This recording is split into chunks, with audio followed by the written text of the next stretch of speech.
Compost खाद इस प्रकार से तैयार करते हैं हम, जो कि हम मंदिरों से जो भगवान के जो फूल चढ़ते हैं उन फूलों का अपघटित इस प्रकार से करते हैं, जो वापस ये वर्मी कंपोस्ट के रूप में गोबर की खाद, कचरा वगैरह जो है तो गौ माता का गोबर वगैरह है इसमें, और इस प्रकार से हम इस सभी को एकत्रित करते आते हैं, कर देते हैं, जिससे अलचे उधर से अलचे अलचे इसमें छोड़ रखे हैं जो खाकर वर्मी कंपोस्ट तैयार करते हैं हमारी। आप देख सकते हैं आगे जैसे कि पूरी तरह से तैयार हो चुकी है। आगे जो होता है इसकी इसमें गर्मी रहती है, इस कारण से ये जैसे ठंडा होता रहता है और केचुए उधर से इधर आगे की तरफ बढ़ते रहते हैं गर्मी खत्म होने पर। इस प्रकार से ये केचुए इस प्रकार की खाद तैयार कर देते हैं। ये इधर से केचुए खाते खाते उधर निकल जाएंगे, जो कि ये पूरी वर्मी कंपोस्ट तैयार खाद इस प्रकार से तैयार हो गई है। ये इसमें केचुए भी है जो इधर से आगे तरफ जाते रहेंगे। तो वर्मी कंपोस्ट ये जो फूलों से और गोबर खाद से नहीं कूड़े कचरे से बनाई गई है, एक विशेष इसमें शक्ति होती है, अद्भुत होती है। ये साधारण वर्मी कंपोस्ट की बजाय 3 गुना ताकतवर इसमें ताकत होती है। जो अब की बार हमने मक्का सोयाबीन वगैरह सब इसी से की है, वर्मी कंपोस्ट से ही तैयार डालकर तैयार की है।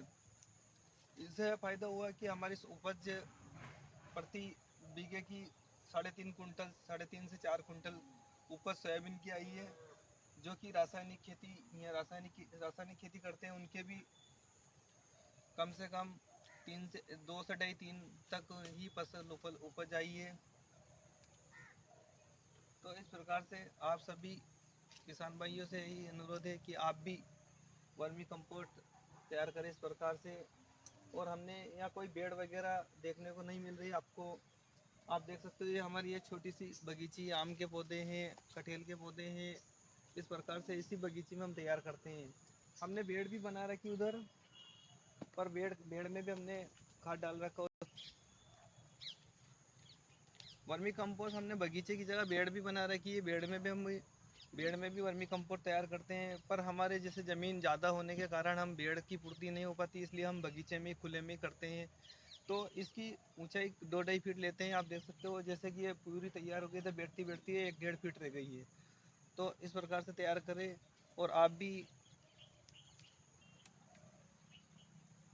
इससे वर्मी कंपोस्ट से फ़ायदा होता है कि एक तो रासायनिक खाद यूरिया डीएपी का उपयोग नहीं करना होता है, और हमें हर साल कम से कम पहले जो आज हम 20 बीघे की वर्मी कंपोस्ट से खेती कर रहे हैं, जो कि हमारा साल भर का फ़ायदा कम से कम लाख से 1.25 लाख रुपये बचत होते हैं।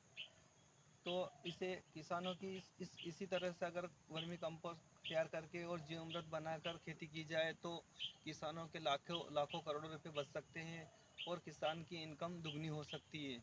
और पैदावार शुरू साल लगभग थोड़ी कम होती है, उसके बाद कोई ज़्यादा फर्क नहीं पड़ता है। अगर बीघे के अगर 10 कुंटल गेहूँ हो रहे हैं तो लगभग 8 कुंटल होते हैं शुरू साल। तो बस इससे ही कम होता है, इससे ज़्यादा कुछ भी कम नहीं होता है। और वो फसल जो कम होती है उसको महंगे भाव में चली जाती है। जैसे कि इस साल हमने गेहूँ 35 रुपये से लगाकर 80 रुपये किलो तक गेहूँ बेचे हमने। शरबती गेहूँ बेचे हमने 45 रुपये के, और एक शुगर फ्री गेहूँ थे हमारे छोटे भाई ने बोए, तो हमने बोए थे वो 80 रुपये किलो के भाव से इंदौर गए। तो किसानों की आमदनी ऐसे दुगनी हो जाती